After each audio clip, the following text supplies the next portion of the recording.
Deus amado e Pai, o Senhor é grande e poderoso, o Senhor é o nosso Deus, Pai. Por isso nós estamos diante do Senhor na sua casa, para louvá-lo, para exaltá-lo, para estar em conexão uns com os outros, Pai, para vivermos o amor de Cristo e para recebermos aqui a luz da sua palavra e a força para continuarmos vivendo essa vida ao seu lado. Ó Senhor, toma cada filho e cada filha que nessa noite entrou aqui na sua casa. Toma cada um, Pai, que nessa noite se conectou via internet ou que está ligado na rádio. Toma cada filho e filha seus sinceros, Pai, que ao ouvir a sua palavra e ouvir a sua voz, nessa noite vai reconhecer o seu chamado e vai atender ao seu chamado. Provavelmente, Pai, existam aqui corações temerosos, outros desconfiados. Ó Senhor, tira de nós todo o preconceito e abre a nossa vida para recebermos a sua luz, a luz da sua palavra, Pai. Que nós a recebamos na mente para entendermos e no coração para que ela mexa conosco. Em nome de Jesus. Amém. Boa noite a todos. Você está feliz hoje? Ah, que bênção. Se você está feliz, diz amém, né? Amém. Nós estamos avançando no clamor, né? Avançando, avançando. Agora, faltam apenas 3 noites, fora essa daqui, não é? Nós temos mais 3 noites. Então, dia 2 de dezembro, nós temos a última noite do clamor, a partir da qual você começa a receber, então, a coleção de DVDs do clamor, para você que veio aí mais de 8 vezes, né? 8 vezes ou mais, tá? Você vai ganhar a coleção completa em DVD, para você poder levar para sua casa e assistir. E se você esteve na primeira e não ganhou ainda, você também pode levar a sua coleção da primeira etapa do clamor, que foi do ano passado, tá? E aí nós vamos encerrar o clamor da meia-noite, para no ano que vem, nós vamos começar uma outra série. E antes de terminar o clamor, eu vou dizer para você qual vai ser o tema da outra série, né? Quem sabe a gente pode até fazer uma enquete com vocês e propor 2 temas. Mas eu tenho um tema no meu coração e que tem tomado volume, e que eu acho que seria interessante de nós estudarmos logo no início do ano que vem, no primeiro semestre. Bem, durante essa semana, orando, meditando e pedindo a direção de Deus, eu senti o desejo de falar o tema que eu anunciei na semana passada, falar um pouquinho mais na frente. Então eu não vou falar como receber o batismo do Espírito Santo hoje, mas eu vou dizer assim, por que a chuva serôdia ainda não caiu? Por quê? Por que o segundo batismo do Espírito Santo ainda não caiu? Não é? Quantos de vocês que estão aqui que nunca ouviram falar no nome chuva serôdia? Levanta a mão, quero ver a mão erguida. Nunca ouviram falar, chuva serôdia. Então tá bom. A gente já estudou aqui algumas vezes, mas eu vou dar um enfoque, fazer um resuminho para você poder ter uma ideia do que é a chuva serôdia, tá? Hoje então eu quero convidar você para abrir a sua Bíblia no livro de Ageu. Ageu é um livro bem pequenininho do Antigo Testamento. Ageu é tão pequenininho que, se não tomar cuidado, você passa dele, né? Ageu, capítulo 1. Se você abrir ali em Mateus e voltar, você vai encontrar Ageu aos poucos ali. Como a gente usa Bíblias diferentes, não dá nem para eu falar o número da página para você, porque eu vou ter um número diferente do seu, tá? E fica hoje bastante com a sua Bíblia na mão, porque nós vamos usar bastante a Bíblia, vamos folhear a Bíblia.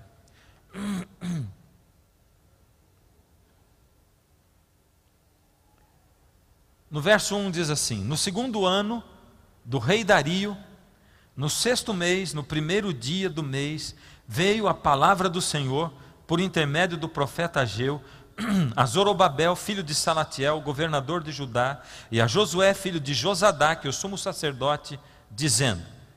Para um pouquinho. Esses textos da Bíblia, como esse aqui, são aqueles que quando a gente começa a ler a Bíblia e aparece um texto assim, a gente tem vontade de parar de ler no segundo seguinte, né? Você não entende nada. Você lê, fala o nome desse, daquele, do Josadac, do Salatiel, o segundo ano do reinado do rei, e aí vai. Mas a Bíblia, ela contém não só ciência, história, inspiração, mas ela contém também muito de profecia, ela contém muito do que Deus quer falar para nós a respeito do futuro meu específico e do futuro da humanidade. E alguns textos da Bíblia, como esse daqui, ele é colocado para a gente estudar, e para a gente saber o que estava acontecendo nessa época, quando Deus mandou o profeta Ageu, para ele dar essa mensagem, porque diz assim, né?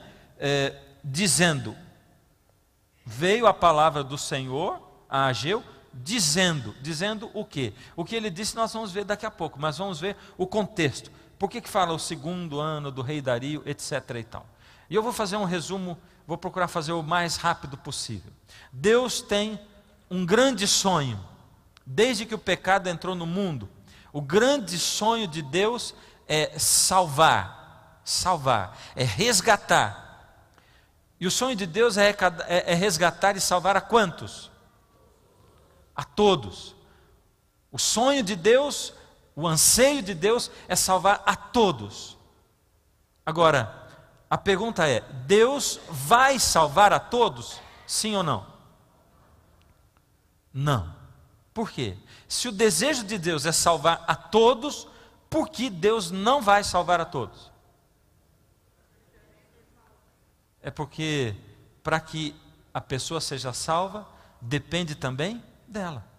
Não depende só de Deus. A parte de Deus, Deus já fez, Ele está fazendo, mas depende de você, depende de mim, se nós vamos aceitar a salvação. Como diz lá no verso qual é o verso mais conhecido da Bíblia? João 3,16, que eu ouvi alguns já começarem a dizer, porque Deus amou a quantos? Ao mundo, a todos, tanto, de tal maneira, que Ele deu o seu Filho, para que todo aquele que nele crê, não morra, mas tenha a vida eterna. Ou seja, Deus já fez a parte dele, Ele deu o seu Filho, amando a todo mundo, mas Ele só vai conseguir salvar todo aquele que nele crê. Todo aquele que nele crê não vai morrer, mas vai ter a vida eterna. Ou seja, a graça é uma fonte jorrando o tempo todo.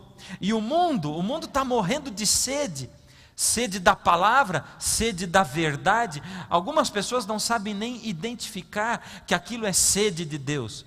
Muitas pessoas vivem uma vida sem sentido, muitas pessoas vivem uma vida com um lar desorganizado, muitas pessoas vivem uma vida vazia ou com um vazio tremendo que faz eco dentro da alma delas, e elas não conseguem discernir. Eu vejo claramente as pessoas, o ser humano, ou nós, seres humanos, como bebezinhos. Um bebezinho de 3 meses, quando ele começa a chorar, e ele chora, você pode chegar para ele e dizer assim: bebê, está chorando por quê? O que você quer? Mamãe não está sabendo. Já tem um bebê querendo responder, né? Tudo bem, eu disse que não adianta, mas eu acho que adianta, porque ele está respondendo. Mas veja só, você pergunta: está chorando por quê? A mamãe não está sabendo. Você quer leite? Você quer que troca a fralda? O que você tem? Pode perguntar a noite inteira. A única coisa que o bebê vai fazer é chorar. Ele não sabe dizer o que ele tem. E os seres humanos são assim. A humanidade está morrendo de sede, sem saber que aquilo é sede da palavra. É por isso que existem alguns jargões, mas eles são verdadeiros, eles são verdade, quando se diz assim: existe um vazio dentro da alma de cada ser humano, e é um vazio tão grande, que só pode ser preenchido por Deus.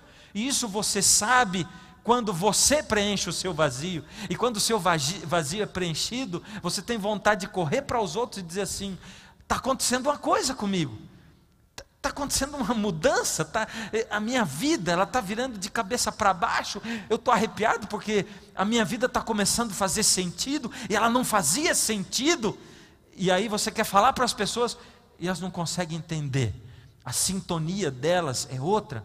Parece que elas não estão no mesmo degrau que você, na mesma velocidade que você, e muitos começam a olhar para você e desanimar de você, e muitas vezes você desanima dos outros também. Essa dessintonia, e o pior de tudo é que essa dessintonia muitas vezes ela continua acontecendo dentro da igreja, porque dentro da igreja nós temos gente em níveis espirituais diferentes. Por isso não fique decepcionado se por acaso você chega na igreja e vai encontrar gente sem fé, vai encontrar gente desanimada, gente que não tem Jesus movendo o coração, e gente que não quer nem falar de Deus com você, porque Jesus não move a alma dela. Essa é uma grande escola, tem gente em diferentes níveis espirituais, e é como eu costumo dizer, quando você vem para dentro da igreja, aqui dentro tem gente que vai se salvar e tem gente que não vai se salvar, tem gente que está para amar a Deus e tem gente que está para amar a si própria, tem gente que está para servir e tem gente que está para ser servido, tem gente que está para trazer pessoas para Jesus e tem gente que está para afastar as pessoas de Jesus. Então cuidado com as amizades que você faz dentro da igreja também, seja essa igreja ou qualquer outra igreja. As pessoas estão aqui e o Senhor Jesus diz assim: todo aquele que vem a mim, de maneira alguma eu vou lançar fora, eu não vou jogar fora essas pessoas. Então quem quiser vir a mim, pode vir, porque eu vou receber. A graça é uma fonte jorrando, uma fonte, e o mundo morrendo de sede. As pessoas precisam, primeiro, saber que eles estão morrendo e é de sede da graça, e segundo, eles precisam saber aonde é a fonte, onde é a fonte. Por isso, o Senhor Deus, para salvar o mundo, Ele constituiu um povo, pessoas, através de Abraão. Ele escolheu um homem sincero, um homem dedicado a Ele, que desejava servi-lo. E Ele chamou Abraão e deu para Abraão uma missão especial. Ele disse: Abraão, você vai ser meu servo, você foi escolhido por mim, e a sua descendência, o povo de Israel, vai ser o meu povo escolhido. Escolhido para quê? Para se salvar? Sim ou não? Eu estou vendo que você está sabendo, né?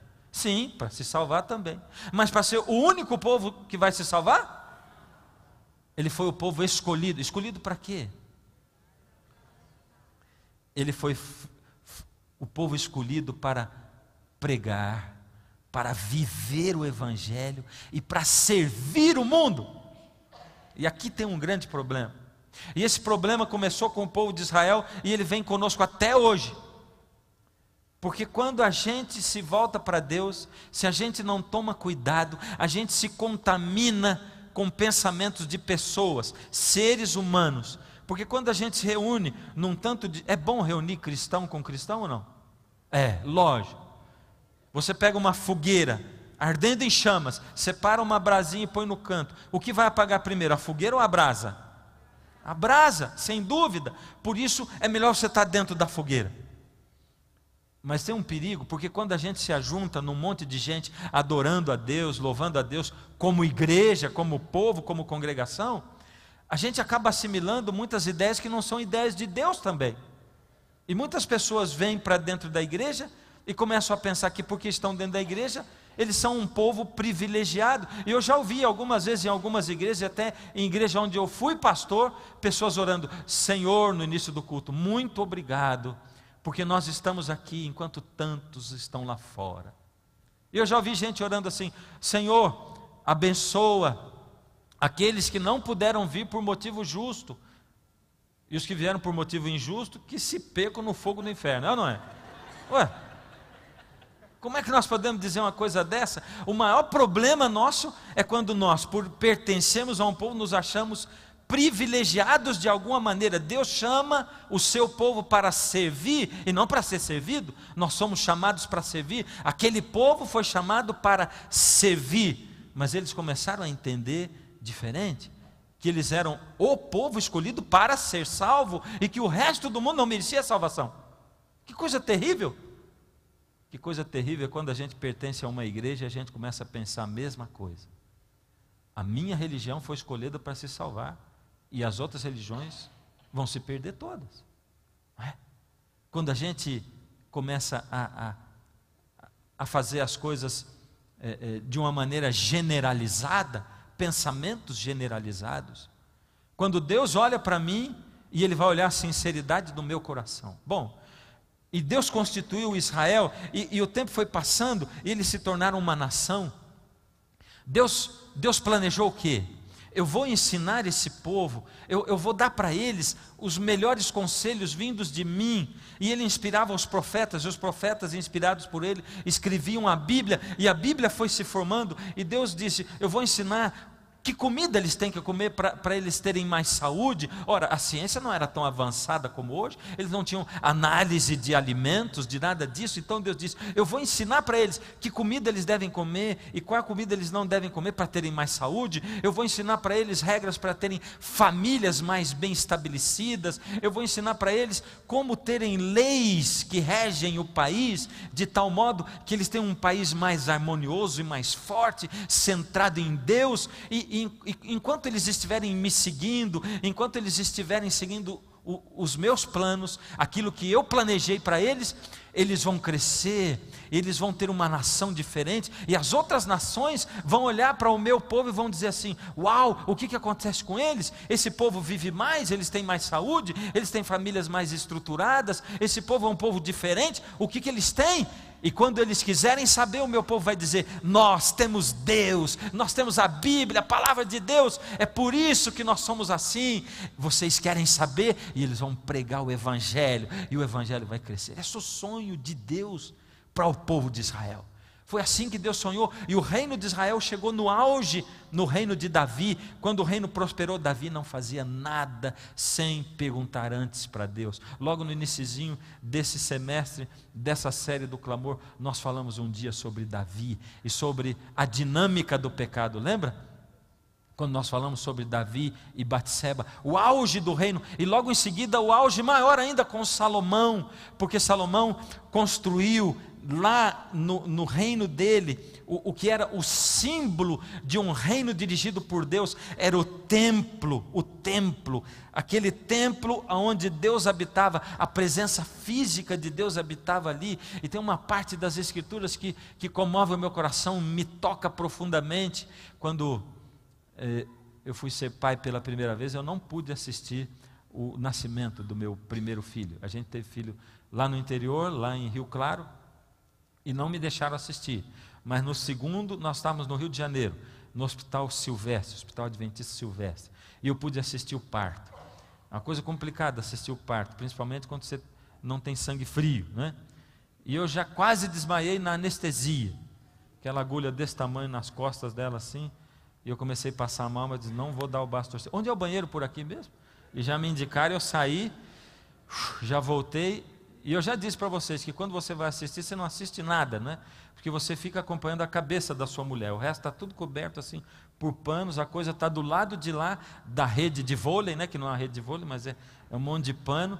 E você só vê eles ali e tal. Mas teve uma coisa que me chamou muita atenção, porque eu estava ali naquela coisa, naquele nervosismo, já tinha feito 1 milhão de orações e tal. E quando a equipe se reuniu e que ia começar a cesariana, o doutor Gideon Marques, né? Um médico experiente já, um ancião, ele parou e ele diz assim, nós vamos começar, e eu quero convidar a equipe para orar. E eu levei um susto, um ambiente completamente diferente, não era uma igreja, na sala de cirurgia, e aquele cirurgião experiente com a mão assim, já feita a asepsia, as luvas, e ele diz assim, Senhor, toma as minhas mãos e opera no meu lugar.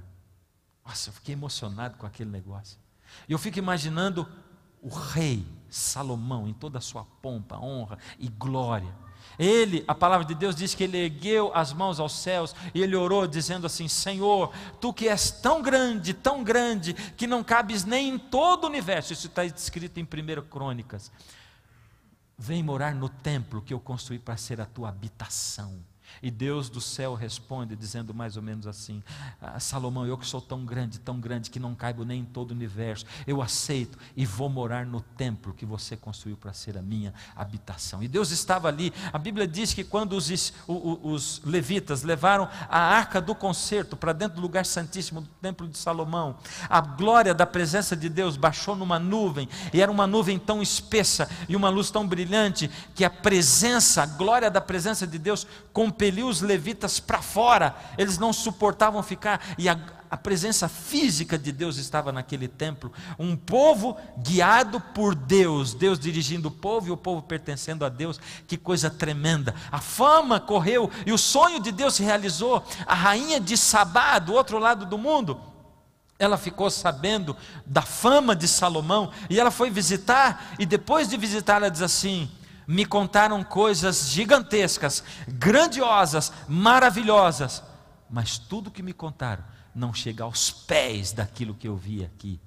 Olha o sonho de Deus, gente de fora vindo conhecer, e Deus sendo exposto para aquelas pessoas.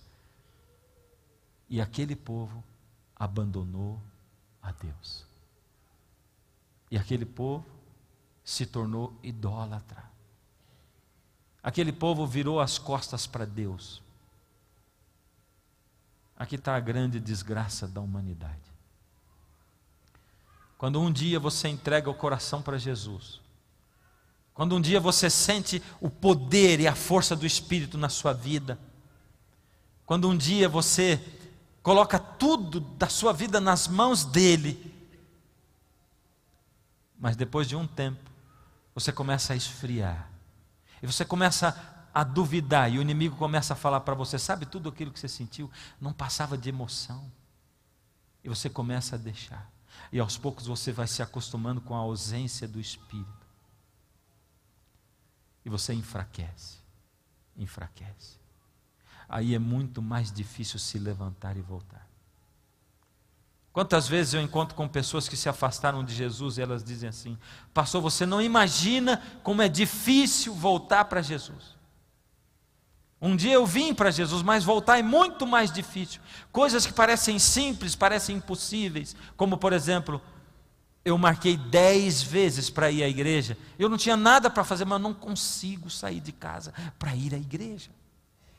Isso provavelmente tem acontecido com você, tentando voltar. Quem sabe hoje você está aqui pela primeira vez, depois de ter planejado um monte de vezes, e Deus está dizendo: filho, é verdade, eu sei, por isso que eu trouxe você aqui hoje, por isso que você está sentado aí, porque eu quero falar com você, e eu quero dizer: não importa que esteja sendo difícil, eu dou a força para você. E se você está aqui, ou se você se ligou na internet, ou se você está ouvindo pelo rádio, não importa, eu dou força para você, e você vai conseguir. Basta o primeiro passo, é só um passo, confia, e eu vou acompanhar você. Aquele povo virou as costas para Deus. Aquele povo começou a sacrificar a ídolos dentro do templo. Aquele povo começou a fazer culto com sacerdotisas prostitutas, porque essa era a cultura do povo ao redor. E o povo foi tão longe de Deus, o povo abandonou a Deus de tal maneira, que eles ultrajavam Deus, eles cometiam abominações dentro daquele templo, abominações terríveis.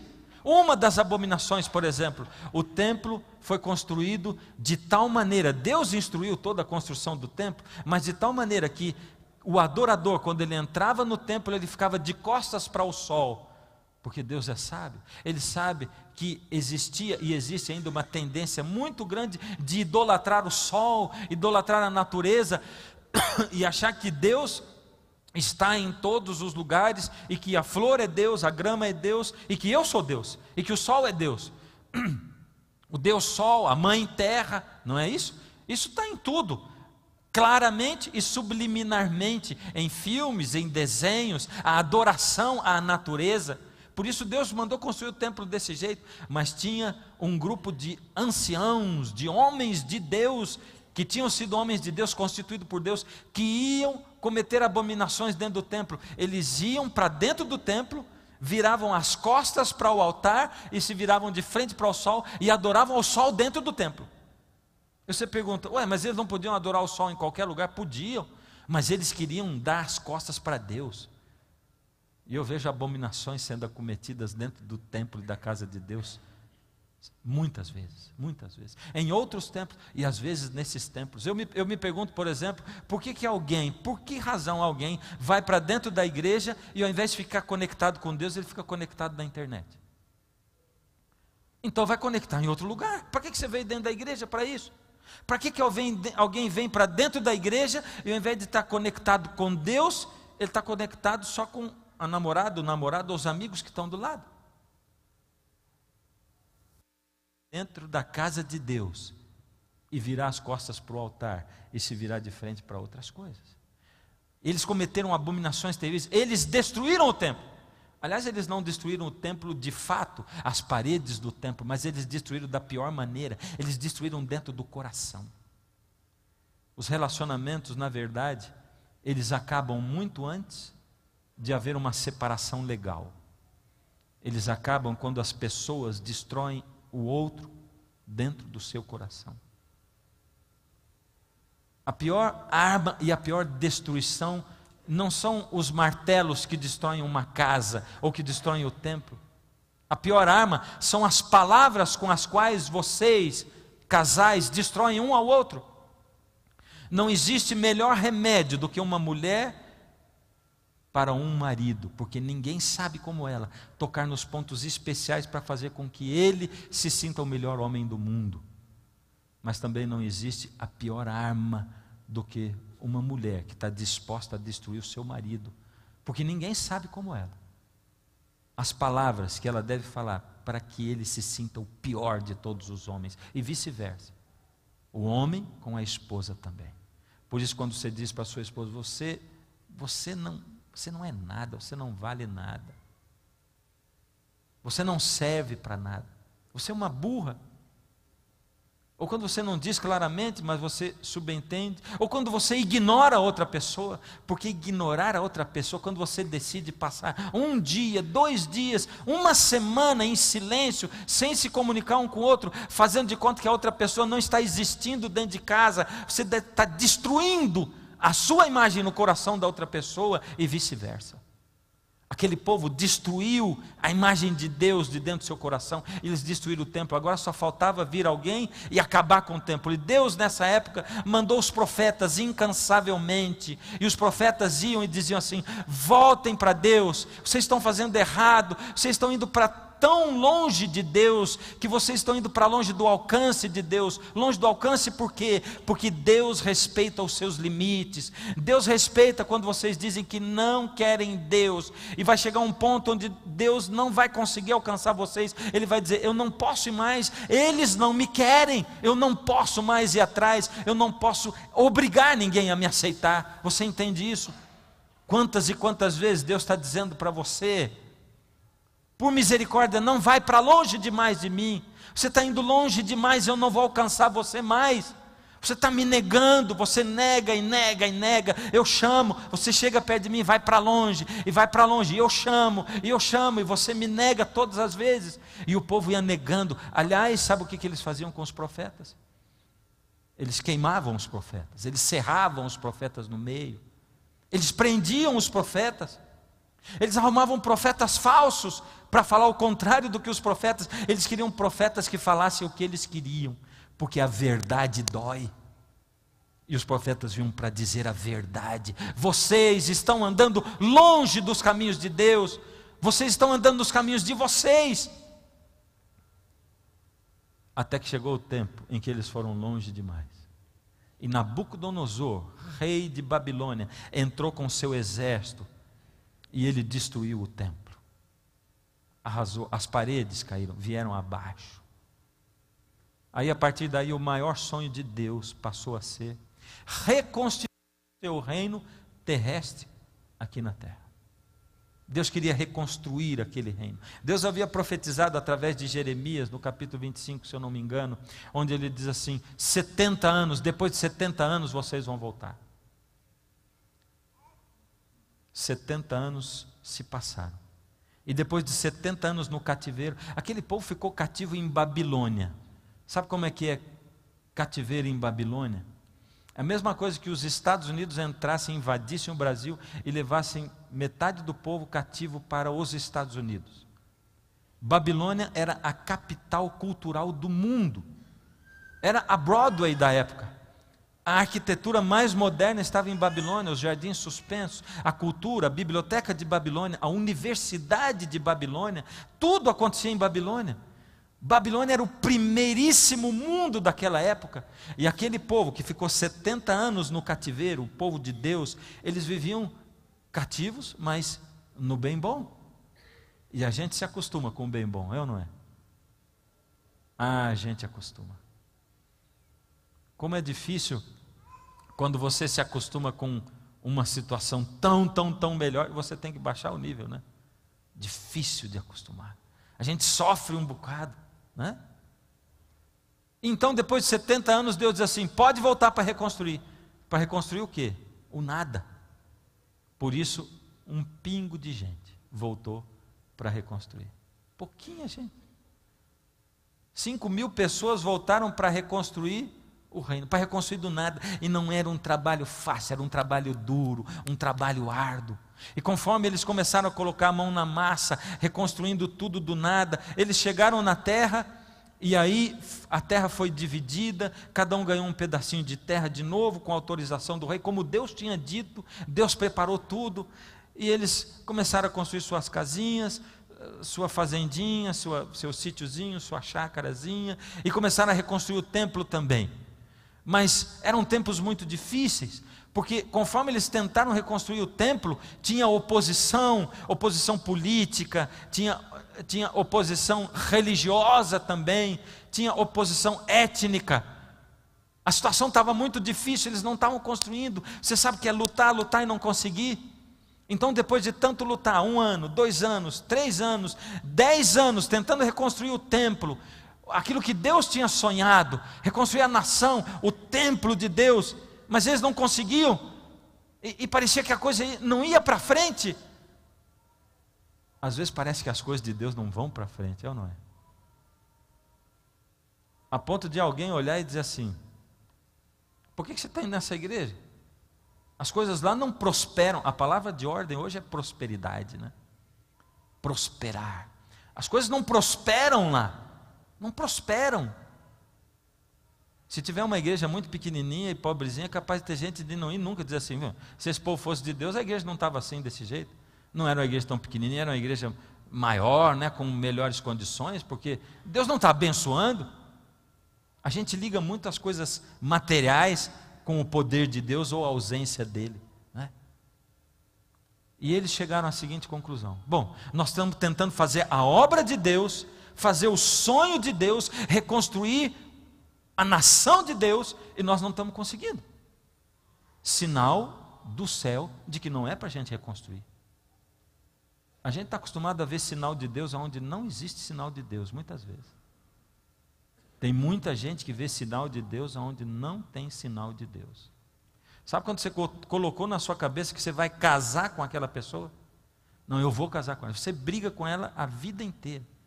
É um relacionamento assim de briga mesmo. É um gato namorando com um cachorro. É o tempo todo brigando. Vamos casar, ver se melhora. Faz sentido isso? E tem gente que depois de um tempo diz assim: puxa, casar não melhorou. Já sei, tendo um filho melhora. Não dá para entender. Mas um monte de gente faz isso. Essas pessoas vêm falar comigo. Casou, não adiantou, teve filho, não adianta. Lógico que não adianta. Mas você pôs na sua cabeça que você vai casar com essa pessoa. Então você fica procurando sinal de Deus onde não tem, né? Aí você foi na igreja e o pastor fez um sermão sobre arrependimento. E lá no sermão do pastor, o pastor diz assim: você tem que se reconciliar com toda a sua casa. E você diz: casa? Está vendo? Ele está dizendo para mim: casa, eu vou casar. Tem muita gente que ouve as coisas desse jeito. É parecido, você está rindo, mas é parecido. São coisas que não tem nada a ver, mas as pessoas ouvem sinal de Deus onde não tem sinal de Deus. Já viu aquele pessoal que antigamente, que hoje já não está mais na moda, que ia para os Estados Unidos? Pastor, eu pedi um sinal para Deus, se eu vou ou não vou. Eu vou lá no consulado, se eu conseguir o visto, é sinal de Deus que é para eu ir. Está muito fácil, né? Mesmo quando não era tão fácil, 50% de chance de você conseguir o visto, pede uma coisa impossível como sinal. Tem que pedir uma coisa impossível, um sinal impossível. Você fala assim, se o cônsul vier na minha casa e me der o visto, eu vou. Aí é impossível, é ou não é? Aí é um sinal, aí eu estou reconhecendo que é um sinal de Deus mesmo. Sabe por quê? Lá na Bíblia, quando foi pedido um sinal, ele colocou uma lã para o lado de fora e diz assim, um tufo de lã. Se de manhã a lã estiver molhada e o chão em volta estiver seco, é sinal de Deus que sim. E aconteceu aquilo. Aí, sabe de uma coisa? Impossível isso. Como é que pode estar o tufo de lã molhado, encharcado e em volta seco? Senhor, eu ainda estou em dúvida. Mais uma. Vamos fazer o contrário agora, o chão todo molhado em volta e o tufo de lã seco. E no outro dia aconteceu isso. É impossível. Então pede para o cônsul ir na sua casa. Se ele aparecer lá. O que eu estou dizendo é assim, peça para Deus coisas que sejam mais distintas, distinguíveis. Cuidado para não se confundir. Sinal de Deus que não é para a gente reconstruir o templo. Como não? Era o tempo profético. Sim, mas como é que eu estou fazendo a obra de Deus e ela não está prosperando? É porque muitas vezes Deus quer que a gente passe por certas dificuldades. Porque nós temos que aprender. Temos que aprender. Mas a gente acha que dificuldade é sinal da ausência de Deus. Não. Então eles pararam de reconstruir e foram cuidar das suas vidas. Foram cuidar da casinha, da fazendinha, da chacrinha, da plantaçãozinha. E sabe, era uma época difícil, porque quando eles pararam de reconstruir o templo, a seca veio e não chovia mais. Então eles tinham que trabalhar muito mais para colher pouco. Eles tinham muita dificuldade. Eles passavam 12, 13, 14 horas trabalhando. E eles construíam a sua casinha com dificuldade. Outros uma casa maior, outro uma maior ainda. Outro ainda estava pobrezinho, esse trabalhava para o outro, mas esse aqui era mais negociante, ele conseguia se dar melhor. Mas era muito sofrido, muito difícil. A vida não era fácil. Mas eles pensaram, bom, já que nós não podemos construir o templo agora, porque é sinal de Deus que não vamos construir, agora não é o tempo. Não é o tempo de construirmos o templo. Quanta gente já colocou na cabeça que agora não é o tempo. Agora não é o tempo. Ainda vai chegar o tempo do fim, quando Jesus vai voltar. Isso vai demorar ainda 10, 15, 20 anos. Agora não. Agora ainda não é o tempo. Então, como não é o tempo, o que eu vou fazer? Vou cuidar da minha vida, não é? E a gente tem aquela frase onde a gente diz assim, nós temos que aguardar Jesus como se ele voltasse hoje, mas viver a vida como se ele voltasse daqui a 1000 anos. Os filhos têm que estudar e tal, a gente tem essa frase. Mas as pessoas só lembram da segunda parte e vivem a vida como se Jesus fosse voltar daqui a 1000 anos. Não tem prioridade de Jesus na vida, não tem prioridade de busca, não tem sede de Jesus. Muita gente está morrendo de sede debaixo da cachoeira, dentro da igreja. Estão debaixo da cachoeira, a água cai na cabeça, cai nos ombros, cai no corpo inteiro, mas eles não conseguem virar e abrir a boca, para que ela caia dentro da boca, para que sacie a sede. Eles não conseguem buscar, priorizar Deus. Por isso eles pararam de construir o templo, e eles foram cuidar da vida deles, eles foram cuidar da pós-graduação, da carreira, eles foram cuidar das empresas, eles foram cuidar dos negócios, eles foram cuidar do casamento. É por isso que Jesus diz assim, vai ser nos dias antes da minha vida, vai ser igual nos tempos de Noé. Eles ficavam preocupados só em viver a vida, casar, em se dar em casamento, eles estavam preocupados com a carreira, com as coisas deles, com os negócios deles. Eles ficavam trabalhando 12, 13 horas, essa é a nossa vida hoje, não é? Porque antigamente dizia assim, o que eu não tive para mim eu vou dar para o meu filho, ele vai fazer uma faculdade. Coitadinho do pai que diz hoje, porque isso não é nada hoje. O camarada tem que fazer pós-graduação 1, 2, 3, 4, 5, 6, 7, 10, ele tem que fazer mestrado, doutorado, pós-doutorado, PhD, ele tem que estudar língua, idioma, porque se ele não souber falar o inglês não dá, não é verdade? Então o cara tem que se matar, ele fica trabalhando 8 horas por dia, ele estuda, ele chega em casa todo dia 10, 11 horas da noite. Como que eu vou ter tempo para Deus? Não dá tempo para Deus. Eu não consigo, fisicamente eu estou esgotado. Nesse contexto, Deus mandou o profeta Ageu. Ou seja, aquele primeiro verso, ele resume tudo isso. E o que Ageu disse? Ficou marcadinho o Ageu aí? Não fecha a sua Bíblia, hein? Ageu, capítulo 1, e nós vamos ler agora o verso 2. Veio a palavra do Senhor ao profeta Ageu, dizendo: assim fala o Senhor dos exércitos, este povo diz: não veio ainda o tempo em que a casa do Senhor deve ser edificada.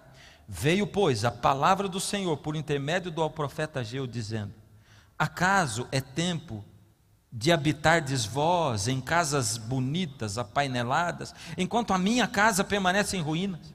Ora, pois, assim diz o Senhor dos exércitos: considerai o vosso passado, tendes semeado muito e recolhido pouco, comeis, mas não chega para fartar-vos, bebeis, mas não dá para saciar-vos, vestivos, mas ninguém se aquece, e o que recebe salário, recebe para colocar num saco furado. Assim diz o Senhor dos exércitos: considerai o vosso passado, subi ao monte, trazei madeira e edificai a casa, dela me alegrarei e serei glorificado, diz o Senhor dos exércitos. Deus está dizendo para o povo: você está dizendo que não é o tempo? É o tempo sim, é o tempo sim. O que não é o tempo é de você ficar cuidando da sua vida só. Lógico, cuida também da sua vida, mas me coloca como prioridade. É tempo de você me buscar com tudo. Considere o seu passado, olha para a sua vida e vê que sem mim você não faz nada. Se volte para mim. Considere o seu passado. Considerar o seu passado é você saber que você tem que todos os dias ir à presença de Deus e confessar os seus pecados. Coloca diante dele os seus pecados, confessa, entrega para Deus, zera a conta com ele, e ele diz: agora eu não lembro mais dos seus pecados, eu não vou me lembrar mais. Zera a conta, mas vai na presença de Deus e entrega para ele e descansa. A segunda coisa que Deus diz: subi ao monte, e lá você vai encontrar o material para edificar a minha casa. Subir ao monte. A gente tem um hino no inário nosso, diz assim: foge veloz para o monte. Canta comigo. Ó pecador, sem tardar, busca perdão junto à fonte, fonte que está a jorrar. Sobe o monte. Quando Jesus conversou com a samaritana, ela perguntou: Senhor, é nesse monte que a gente deve adorar ou é naquele outro? Ela queria fazer uma discussão entre religiões. É a religião dos samaritanos ou é a dos judeus que está certo? E Jesus disse para ela: olha, eu vou dizer para você uma coisa. Vai chegar o tempo, e já chegou, onde vocês não vão me adorar nem nesse monte, nem naquele, mas em espírito e em verdade. O monte é onde a gente se encontra com Jesus. Moisés se encontrava com Deus no monte. E Deus está dizendo aqui para você e para mim: suba o monte. Sobe o monte. A gente sobe o monte quando a cada manhã, na madrugada, a gente busca Deus. Quando nas primeiras horas do dia, a gente coloca a vida nas mãos de Deus e pede para Deus, para Ele dirigir a vida da gente. Mas tem dois tipos de gente que sobe o monte. Tem um que sobe o monte e não se encontra com Deus, mas ele achou que se encontrou com Deus. Ele vai lá para se encontrar consigo mesmo. E tem o outro que se encontra com Deus. Aquele que vai e encontra-se consigo mesmo, ele é o fariseu. É o religioso que faz só para bater, para marcar o cartão de ponto. Então ele está lá embaixo, ele acha que ele subiu o monte. Aliás, ele subiu, mas não para encontrar com Deus. E ao invés de ele encontrar com Deus, ele encontrou com ele mesmo. E ele olha para si mesmo e diz assim: Senhor, eu estou aqui buscando ao Senhor. E ele se sente melhor que os outros porque ele está lá em cima. Ele não foi para se comparar com Deus, ele foi para se comparar com o próximo.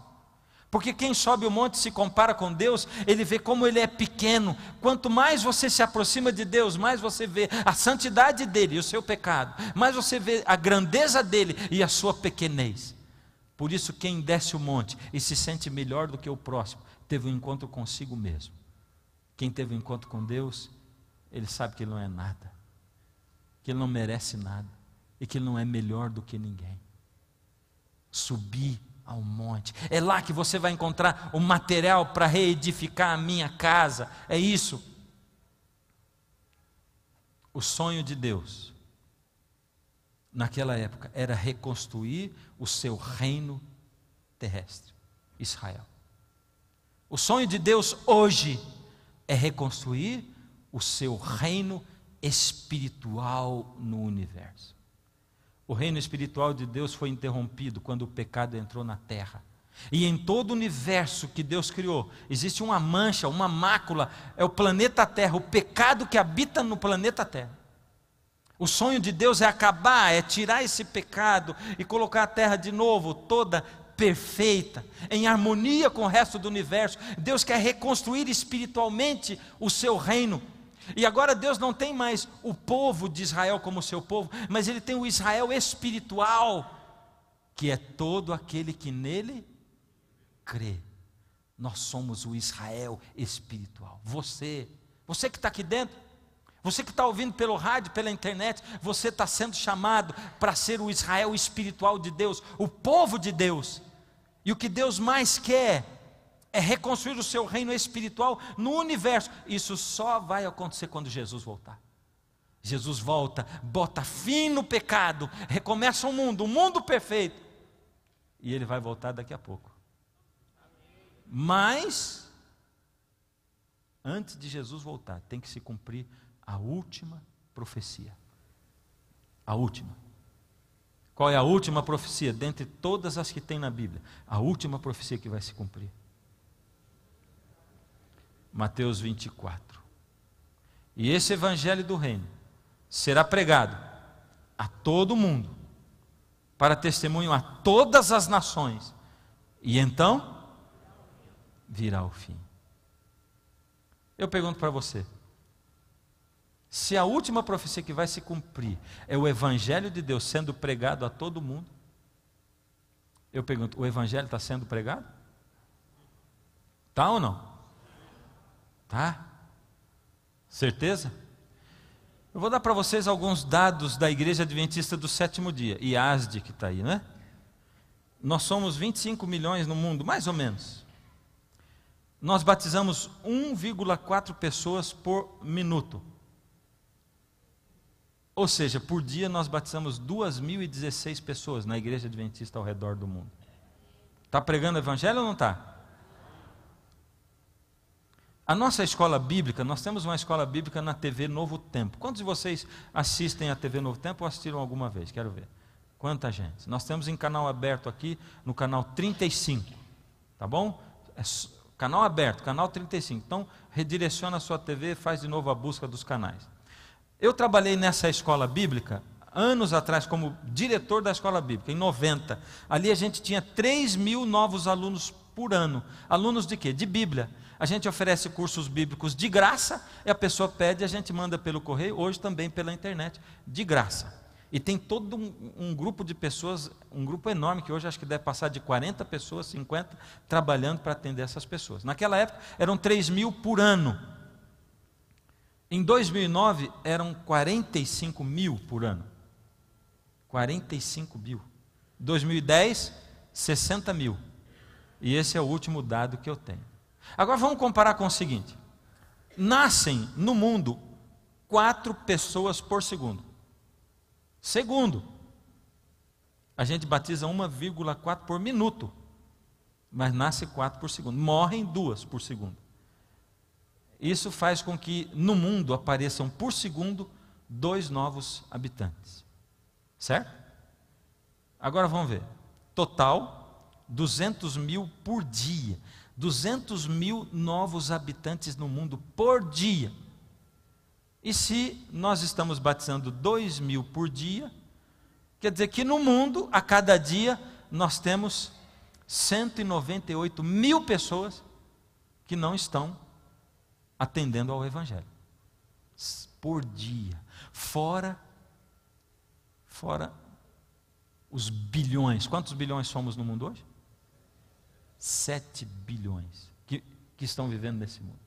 E quando eu penso nas pessoas morando nos lugares mais distantes, onde o evangelho dificilmente chega, quando eu vejo pessoas morando em lugares inóspitos, em países onde pessoas que nem nunca ouviram falar da Bíblia, e eu fico pensando, a última profecia é: e esse evangelho do reino será pregado a todo mundo para testemunho a todas as nações, e aí vem o fim. Aí eu fico preocupado.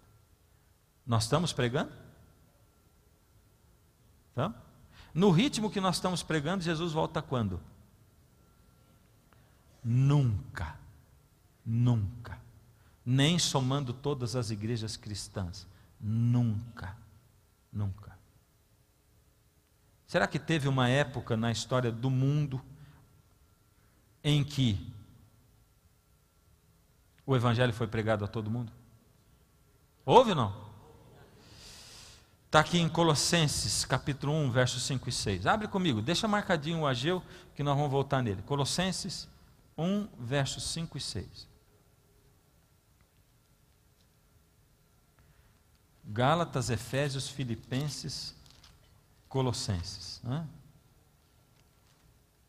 1, versos 5 e 6.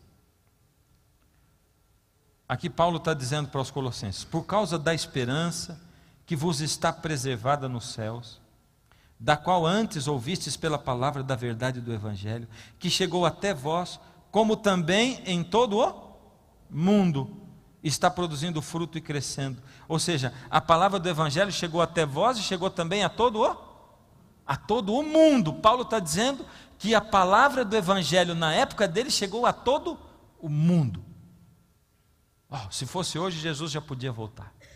E nós precisamos que hoje a palavra chegue a todo mundo. Mas por que a palavra chegou em todo mundo naquela época?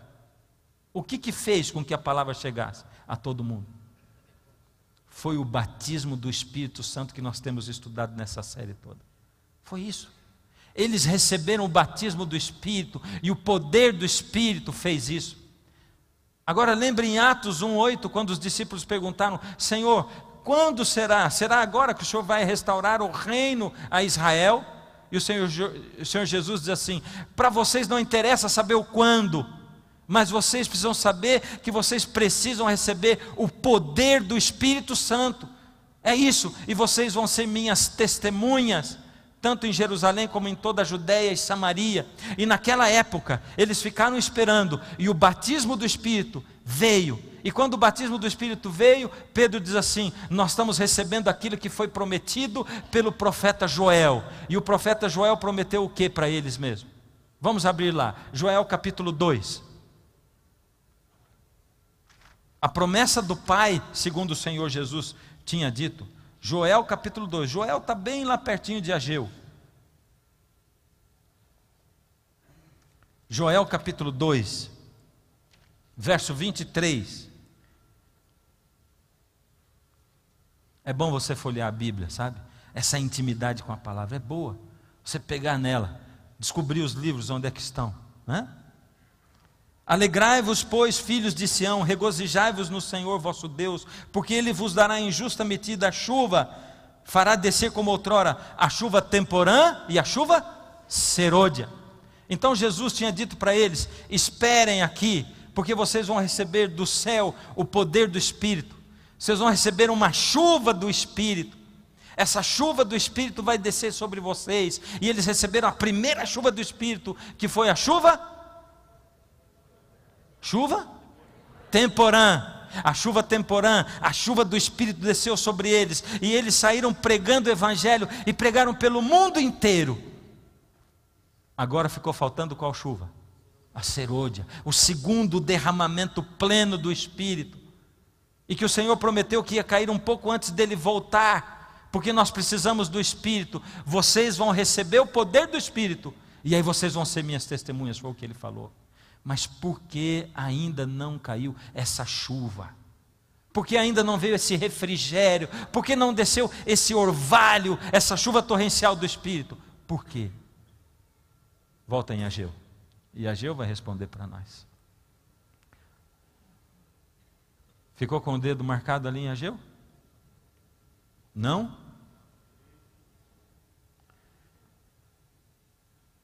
Verso 9: esperastes o muito, e eis que veio a ser pouco.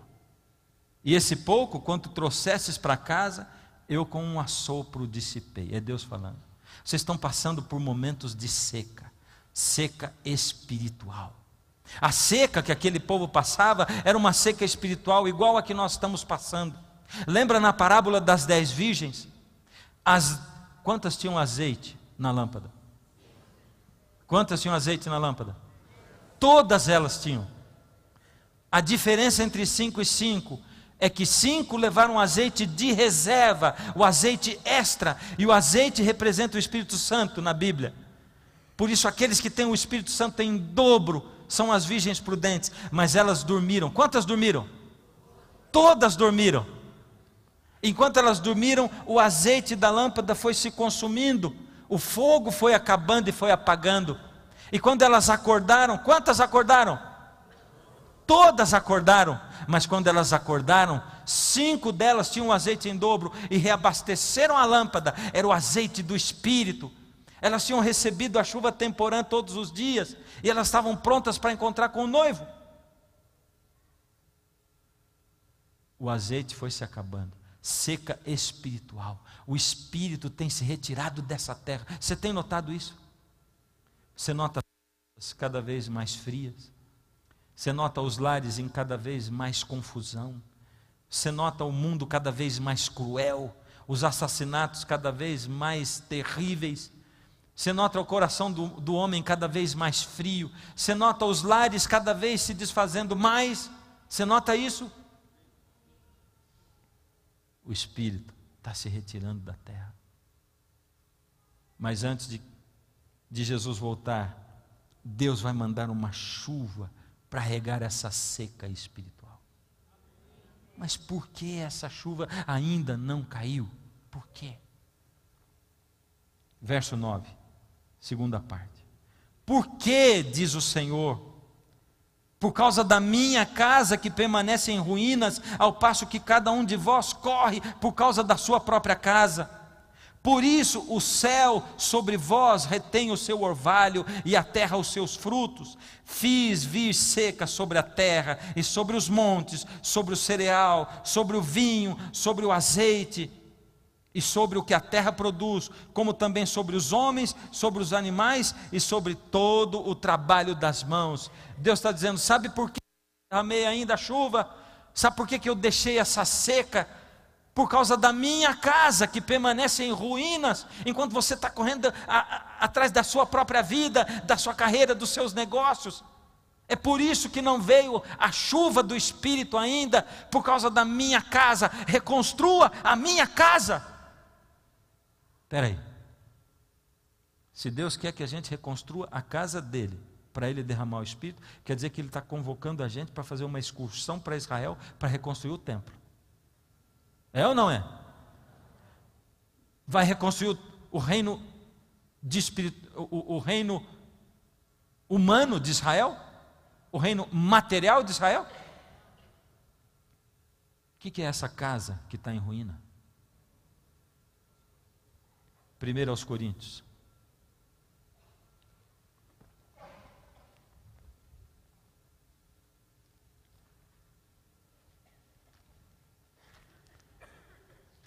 Capítulo 6,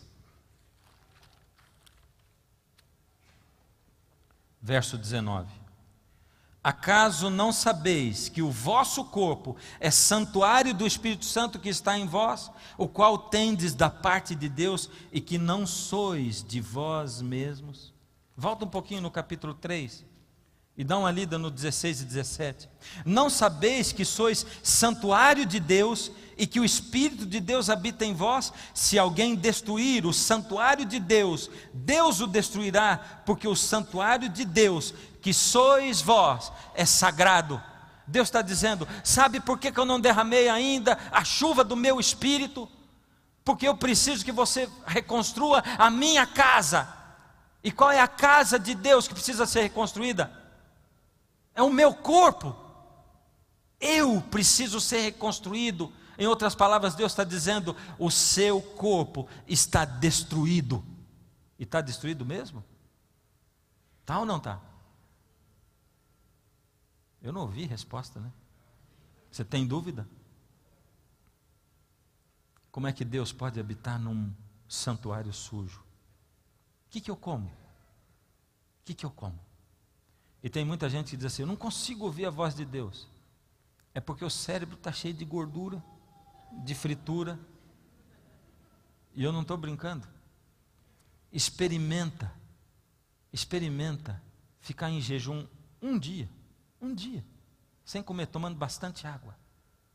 E você vai ver como o seu pensamento flui, como você vai estar mais alerta durante o dia, como não vai ter tanto sono, torpor mental. Experimenta mudar a sua alimentação. Mas a gente não quer saber de frutas, de verduras, de nada disso. Quanto mais gordura, quanto mais açúcar, quanto mais doce, quanto melhor é. É ou não é? E eu vou destruindo o meu corpo. Destruindo o meu corpo. O meu corpo, o santuário de Deus, está sendo destruído pelas coisas que entram nele através do meu ouvido. Quanta gente ouve lixo. Ouve lixo. Ouve lixo que vem da televisão, ouve lixo que vem do rádio, da música. Músicas que tem um palavreado horrível. Músicas que não levam você em conexão com Deus nunca, mas colocam você em conexão com tudo que não presta. Músicas que levam você a ficar pensando só em sexo. O corpo da gente está cheio de lixo. Os olhos. Quanta gente tem depositado lixo no cérebro através dos seus olhos, porque não consegue se desconectar da internet, não consegue se desconectar da pornografia, não consegue se desconectar dos seriados de televisão e das novelas. E isso está cheio de lixo, lixo, lixo, lixo. E como é que eu quero receber o poder do Espírito na minha vida, estar sensível à influência do Espírito, se eu faço do meu corpo, o santuário de Deus, uma lata de lixo? E tem algumas coisas que a gente ensina para as crianças que são fundamentos horríveis, né? Na alimentação, por exemplo. Por que boa parte da minha vida eu fiquei 30 quilos mais gordo do que eu sou? É porque eu aprendi quando pequenininho assim: não pode deixar nada no prato. Então mesmo que a criança não queira, você está tuchando a comida nela, né? Aí você vai para a churrascaria, você diz assim: puxa vida, você pegou um prato e encheu aquele pratão, um com a comida, outro com a carne, e aí você não está aguentando mais, mas aquilo ainda está lá. Você fala assim: puxa, eu paguei isso, vou jogar fora? Eu não vou jogar no lixo? Então, para não jogar no lixo, eu jogo em mim. É ou não é? Ou seja, eu valho menos do que o lixo. E a gente faz isso. Acaba jogando na gente um monte de coisa que a gente não quer jogar no lixo. É como se você tivesse dó do lixo, mas não tivesse dó de você. Coitadinho do lixo. Não, joga em mim, vai. Isso é amar o lixo demais, porque ele vale mais do que você. E Deus está fazendo um apelo tremendo. E aí eu quero ter a plenitude do Espírito em mim, e enquanto isso eu fico buscando do Espírito o poder para fazer milagre, fazer isso, fazer aquilo, enquanto Deus quer me dar o poder do Espírito para eu ser, para eu viver, para que o fruto do Espírito apareça em mim. E o fruto do Espírito lá em Gálatas 5, 22 em diante, começa com amor, e ele termina com domínio próprio. Ele termina com domínio próprio. Aí eu começo a entender porque lá em Romanos 12, 1 e 2, Paulo fala assim: rogo-vos, pois, irmãos, pelas misericórdias de Deus, que apresenteis os vossos corpos como um sacrifício vivo, santo e agradável a Deus, como um culto racional. E não vos conformeis com este século, mas transformai-vos pela reconstrução da vossa mente, pela renovação da vossa mente. Eu rogo para vocês, que vocês apresentem os corpos de vocês como um sacrifício vivo, porque abrir mão das coisas que eu gosto, mas que fazem mal, elas são um sacrifício. E enquanto eu vivo, eu tenho que fazer sacrifício. Eu preciso orar sem cessar, é o que a Bíblia diz, mas jejuar sem cessar. E quando eu abro mão de certas coisas, é como se o domínio próprio, ele é um músculo. E eu vou malhando esse músculo. E ele vai ficando um músculo forte, definido. Sabe como é que eu malho? Dizendo não. Cada vez que eu digo não, eu estou fazendo uma flexão no meu músculo do domínio próprio. Não, não. Eu estou com vontade, eu quero, mas eu não vou fazer. Eu não vou assistir isso, eu não vou entrar nesse lugar, eu não vou participar disso, eu não vou ouvir essa coisa, eu não vou comer essa coisa, eu vou escolher o que eu vou comer. Eu não quero colocar esse lixo no meu corpo, na minha mente, na minha alma. Eu não quero. E eu vou malhando esse músculo, e eu vou ficando forte, e quanto mais não eu digo, mais forte eu vou ficando para dizer não. E a coisa vai mudando, e vai mudando a minha mente. Por isso Paulo fala isso. E Deus está dizendo: eu ainda não derramei o meu espírito, porque eu preciso que você faça, reconstrua o seu corpo, que é o templo do Espírito. Reconstrói esse corpo, acorda para mim, e eu vou poder colocar a plenitude do Espírito em você. Você tem iluminação para isso. Por misericórdia, não se conforme com o que as pessoas fazem nesse mundo, com esse século. Transforme-se pela renovação da sua mente. É como se Deus estivesse dizendo para você e para mim assim: filho, daqui a pouco você vai passar pela grande prova. Se prepare. A sua prova é uma prova de natação, simbolicamente. Quando vai ser, Senhor? Eu não tenho como te dizer, só o Pai sabe. Mas se prepare, eu estou avisando antes. Mas a gente vai vivendo a vida despreocupado, né? E não se prepara para a prova de natação. Sabe, não deu amanhã, não dá para estudar a Bíblia. Não deu, eu trabalhei muito. Não deu para fazer a madrugada. Não deu para dedicar a primeira hora a Deus. Vamos levando assim a vida tal. E a gente vai vivendo uma vida dura assim, longe de Deus, sem entender as coisas que estão acontecendo. Então, de repente Deus chega e diz assim: olha, aquela prova de natação que eu te falei é a semana que vem, viu? Já, Senhor, chegou o fim. Já, mas você vai nadar contra uma pessoa só. Como é o nome dele? David Phelps. Bom, o David Phelps. Esse mesmo. Michael Phelps. Michael Phelps. Ele come o que ele quer? Ele dorme a hora que ele quer? Acorda a hora que quer? Ele faz exercício quando ele quer? Ele leva a vida que ele quer do jeito que ele quer? Não. Ele tem regra. Ele se preparou para isso? Ele se preparou para quê? Para a qualquer hora, a qualquer minuto, cair na piscina com qualquer outro e vencer. É para isso que ele se prepara. Para ser o campeão do mundo. É isso. O último texto que eu quero que você leia comigo, está aqui na palavra. Está em Coríntios também. 1 Coríntios 9, de 24 a 27. Aqui diz assim. Eu vou ler na Nova Versão Internacional. Vocês não sabem que de todos os que correm nos estádios, apenas um ganha o prêmio? Corram de tal modo que alcancem o prêmio.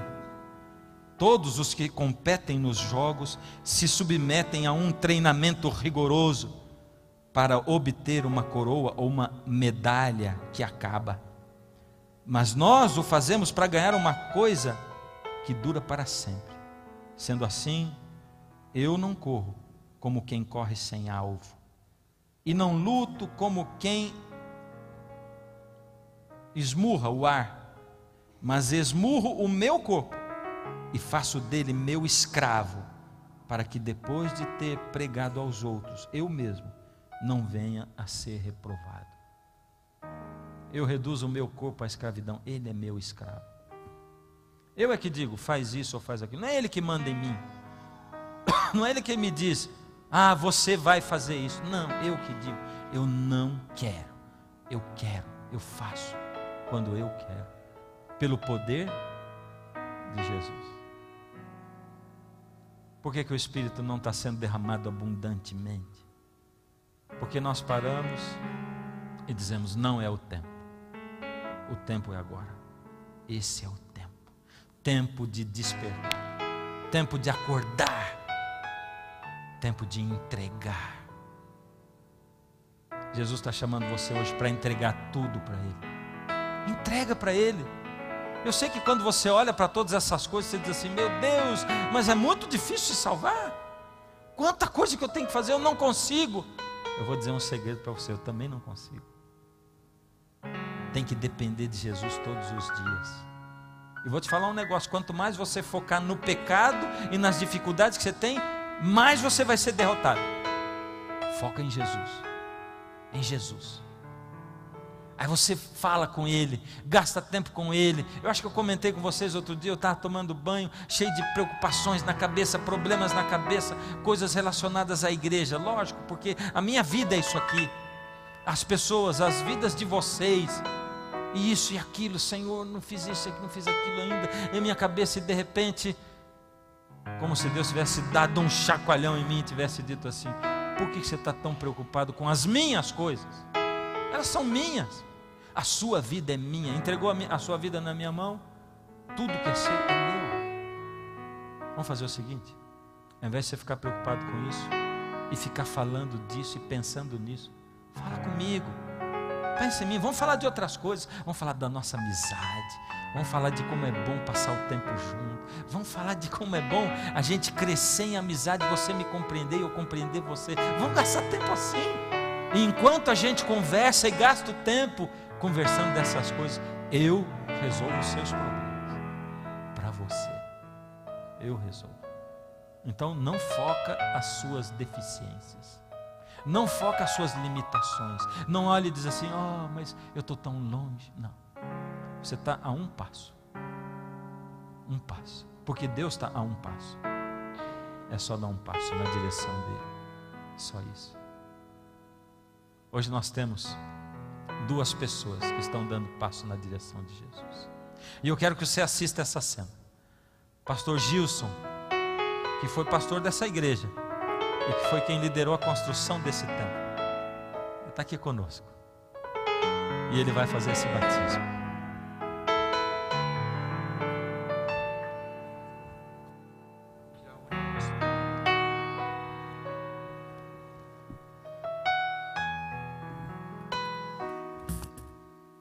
Boa noite, igreja.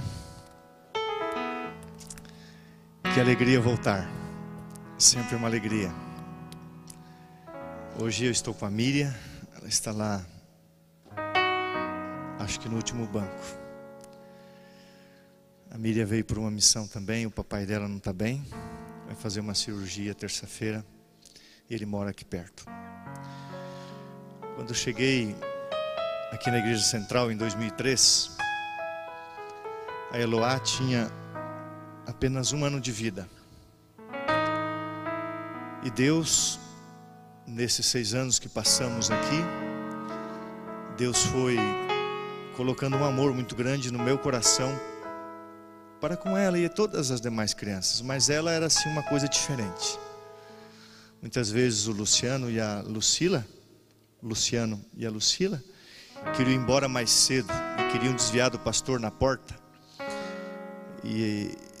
E a Eloá corria e me abraçava. Isso durou 6 anos. Durante 6 anos, sempre que ela estava na igreja, eu pegava ela no colo, beijava e abraçava. O Mateus foi batizado pelo querido pastor Elbert. E quando um pastor, irmãos, ele dá carinho, amor para uma criança, ele nunca espera ser lembrado.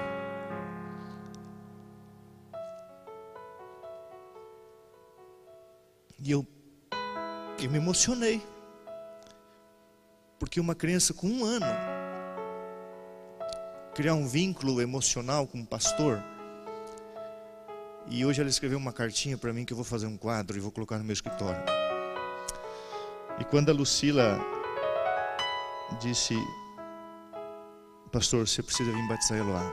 Eu falei: mas ela lembra de mim? Lembra. E eu fiquei pensando como vai ser o céu. Você chegar no céu um dia, uma criança dizer assim: você foi o meu pastor, você cuidou de mim, você me abraçou, me beijou. Na igreja que eu estou hoje, nós temos quase 500 crianças. E todo sábado eu sento no meio delas na história infantil e sobem no meu pescoço, no meu ombro, nos meus braços, no meu colo. Porque existe pureza, existe aquilo que Jesus quer que exista em nosso coração, que é a simplicidade, o esquecimento de si mesma.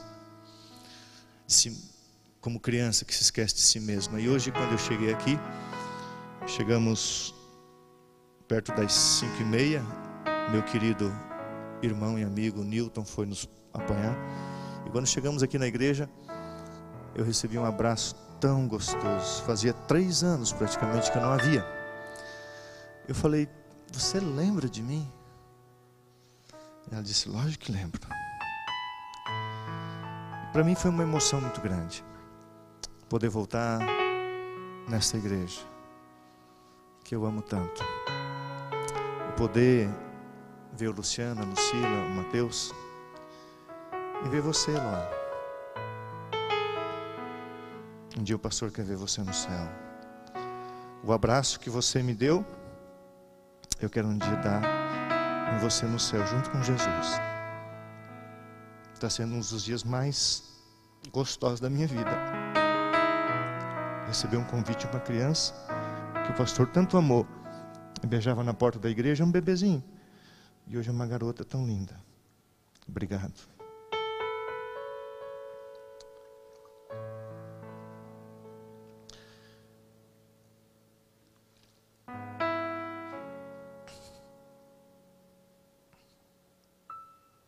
Querido Deus e Pai, quando aquele e-mail chegou, eu me perguntava se essa menininha lembrava de mim, porque era uma criança. Eu fui embora já faz 3 anos e ela não esqueceu. E é tão bom poder ter sido usado pelo Senhor para marcar um coraçãozinho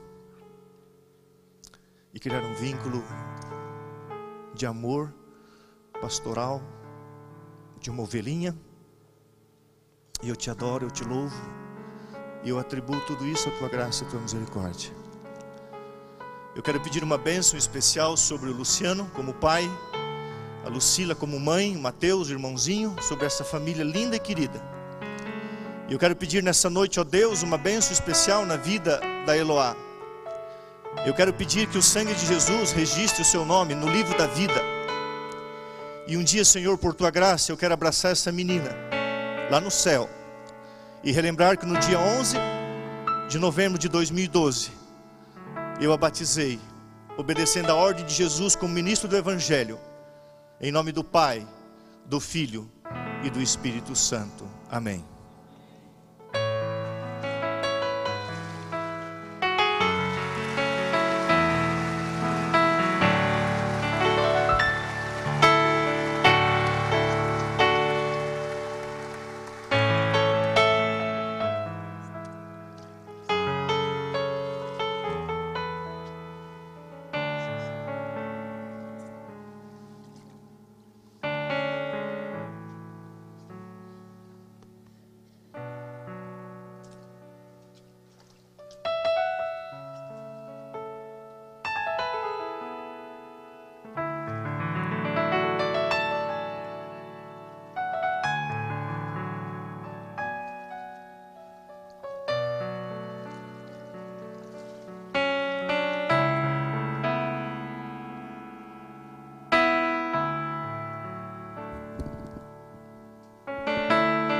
Que bênção, a festa continua.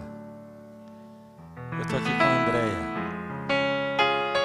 A Andréia tem a sua história também com o Senhor Jesus. Ela tem encontrado o Senhor, ela tem frequentado aqui o clamor. Por isso é significativo fazer o batismo da Andréia hoje, porque ela, como vocês, como muitos de vocês, tem caminhado aqui, nesse caminho que a gente tem caminhado conosco, não é? Por isso hoje é um grande, um feliz dia na vida dela. Ela está chorando, mas é de alegria, né, André? Hoje o Senhor Jesus se apresenta a ela como o Salvador, e ela quer dizer para todo mundo a quem ela pertence.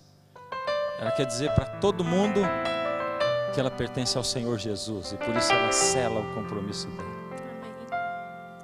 Andréia, que bom saber que você entrega o seu coração ao Senhor Jesus, que o Senhor Jesus é o seu Senhor, o seu Salvador, o seu pastor. Que bom que o Senhor Jesus é o centro da sua vida e que você hoje entrega a sua vida a Ele diante de todos nós.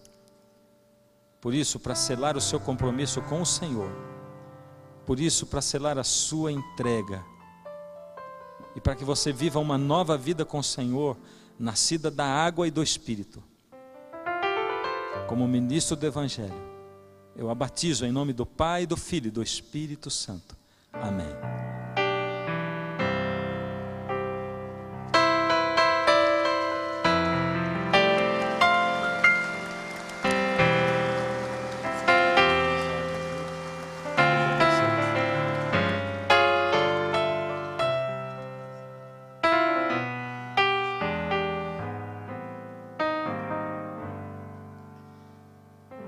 Nesse momento eu quero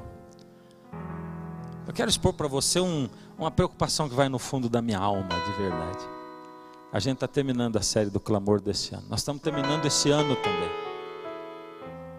E eu tenho aqui ainda muitas pessoas que não entregaram a vida para Jesus de fato. Que nem sequer começaram a estudar a Bíblia. Nem sequer começaram a se preparar de fato assim, porque não tem encontrado um tempo assim. Eu tenho dito para você, se você precisa, a gente vai na sua casa para estudar com você, não tem problema. Mas Jesus hoje vai chamar você para uma entrega. Ele quer derramar o Espírito dele sobre você. Ele quer dar para você forças para você viver o Evangelho. Quer dar forças para você ser cristão de fato e ter esse vazio preenchido de tal maneira que você fica com vontade de contar para todo mundo. Com certeza Ele já tem falado na vida de muitos de vocês. Mas hoje eu quero chamar de uma maneira especial aqui para frente. Você que ainda não fez a sua entrega. Aqui para pertinho de mim. Bem pertinho de mim. Ainda não fez. Deus já chamou, já insistiu. O Espírito já falou com você, já chacoalhou. Mas você ainda não fez a sua entrega para Jesus mesmo. Eu vou cantar essa última música. E eu não vou ficar aqui chamando um tempão. Por isso você tem a música para chegar aqui. E enquanto eu canto, eu vou estar cantando e vou estar orando também. E vai ser o seguinte: você que já entregou o coração a Jesus e que vê alguém aí do seu lado lutando, sofrendo, dá a mão para ele e vem junto. Ou se você vê alguém chegar aqui sozinho, vem e fica do lado. Eu não quero ninguém sozinho aqui na frente. Igreja, gente apoiando gente. Jesus está chamando você para entregar tudo para Ele, entregar a sua vida, para deixar Ele operar em você aquilo que você não pode operar, mas tem que tomar a decisão e vir. Cadê você? Vem, vem, porque não tem lugar para ir a não ser para Jesus. Se você não vem, você vai para onde? Quando Jesus te chama e tu não pra onde vais então? Voltas pro mundo e tudo que contém, mas voltas triste como ninguém.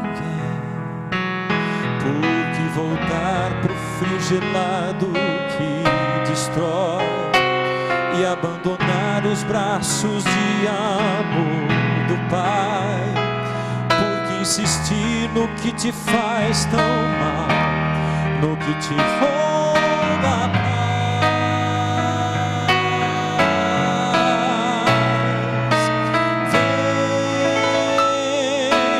Vem pra Jesus, vem pra Jesus. Agora é o momento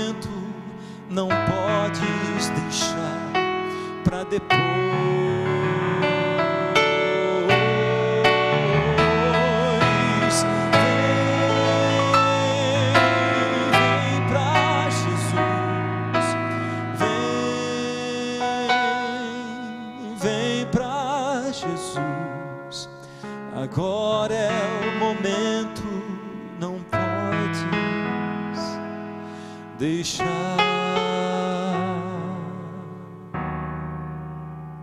para depois. Ainda está faltando você, cadê você? Jesus está chamando você, está convidando. Então não fica aí no banco. Por que você vai ficar aí tremendo?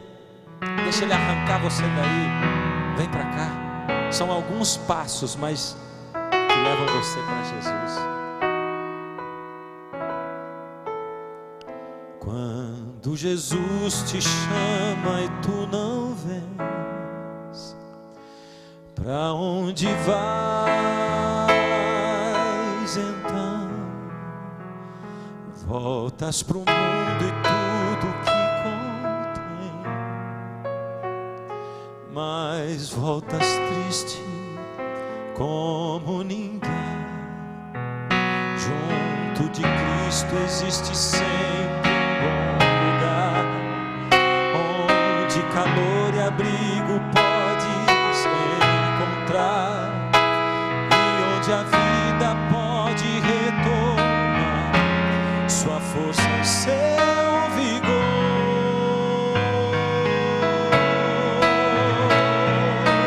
Vem pra Jesus, vem pra Jesus. Agora é o momento, não podes deixar pra depois.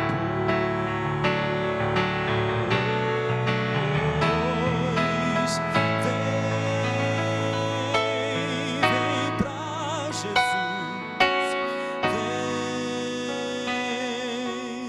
vem pra Jesus. Agora é o momento, não podes deixar pra depois. Será que ainda tem alguém que precisa fazer essa entrega? Será que tem alguém que está adiando o batismo? Está se preparando e tal, mas ainda não decidiu se batizar? Se você já está estudando, mas está adiando o batismo, Jesus está chamando você para chegar, para vir também, para fazer a sua decisão, antes que chegue o fim do ano, antes que chegue o Natal, antes que chegue a data em que o mundo comemora o nascimento de Jesus. Deixa Jesus nascer de novo no seu coração. Se você ainda quiser vir e eu começar a orar, vem assim mesmo.